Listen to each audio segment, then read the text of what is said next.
السلام علیکم، اہلا و سہلا مرحبا۔ دا گریٹ سلجوق کا دوسرا ٹریلر آ چکا ہے قسط نمبر 27 کا۔ اس ٹریلر کے شروع میں باطنیوں نے شلمزار پر قبضہ کر لیا ہے اور وہاں پر حسن صبا نے اپنی باطنی ریاست کا ایک افتتاح کیا اور بنیاد رکھی ہے۔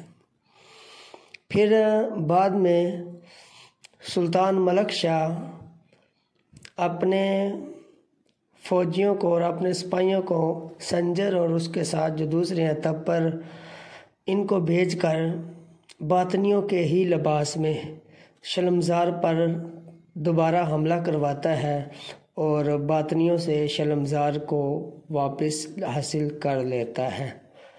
اور یہاں پر حکیم افروز جو کہ تورنا کا حکیم تھا، تورنا کے ساتھ کام کرتا تھا، اس کی سنجر کے ہاتھوں موت ہو جاتی ہے۔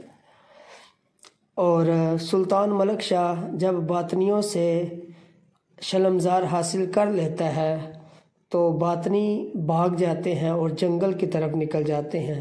تو پھر سلطان اپنے سپاہیوں کے ساتھ بذات خود حسن صبا اور اس کے جتنے حواری ہیں ان کے پیچھے جاتا ہے اور وہاں پر ان پر زبردست حملہ کرتا ہے۔